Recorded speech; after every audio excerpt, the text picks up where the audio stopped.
Olá, neste vídeo a gente vai tratar dos impactos da Covid-19, mais especificamente sobre a situação fiscal dos estados e municípios.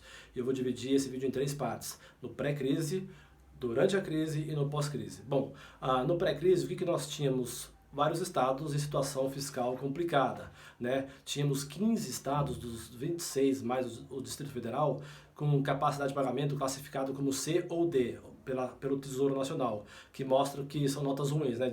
Notas boas seriam A e B, notas fracas, médias C, notas muito ruins D. 15 estados com notas C e D.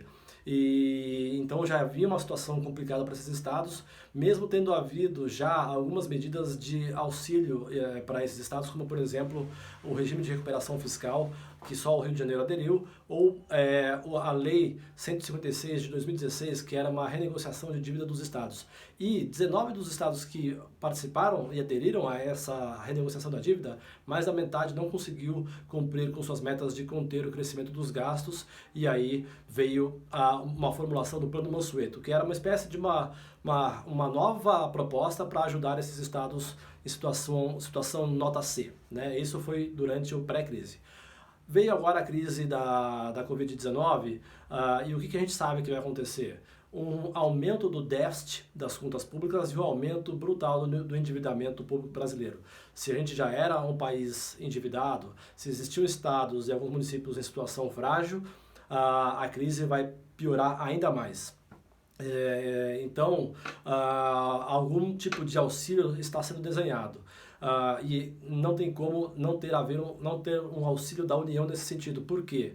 Porque a União, pelo Tesouro Nacional, tem capacidade de emitir títulos públicos de endividamento, consegue se endividar. Estados e municípios não têm essa competência e atribuição, não podem se endividar.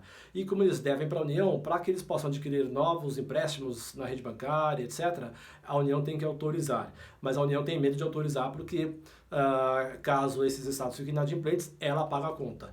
E aí foi se desenhando algum tipo de auxílio e há 2 semanas atrás, o que estava sendo colocado na mesa era uma reformulação geral do Plano Mansueto, que mexia em vários critérios de acesso à proposta, a renegociação da dívida, alongamento de prazos, facilidades de pagamentos, um afrouxamento muito grande do Plano Mansueto, que inclusive mexe na Lei de Responsabilidade Fiscal e também revisa algumas regras para bem dos estados e para mal da União, né, prejudicando a União naquela renegociação da dívida de 2016. Ou seja, estava se desenhando uma mexida muito ruim num plano de médio e longo prazo. Ou seja, deixando que a crise contaminasse planos estruturais de reforma fiscal. Qual foi o resultado? Abandonaram essa estratégia e fecharam um plano emergencial especificamente para a crise de 2020, que foi esse auxílio que está sendo desenhado de impacto aí da ordem de 89 bilhões, que pressupõe, calcula-se, né, uma queda do ICMS para os estados da ordem de 30%, dos municípios no seu ISS também, e isso a União compensaria essa queda, cujo impacto para a União pode variar de 89 bilhões até 140 bilhões. Por quê? Porque pela formulação não há um limite para essa queda. A União, preocupada com isso, quer agora estabelecer alguns limites para, inclusive, devolver aos governadores e prefeitos uma certa responsabilidade e também garantir alguma recorrência mínima de receitas, para simplesmente não abrir mão da fiscalização, não abrir mão de, no momento adequado das suas realidades, começar a retomar a economia, uma vez superada a crise da pandemia, e também não gerar benefícios tributários que impliquem perda de receita. Então a União está tentando desenhar agora um cenário alternativo, e faz sentido, onde parte do ônus não fique também só na União, mas seja compartilhado com os estados.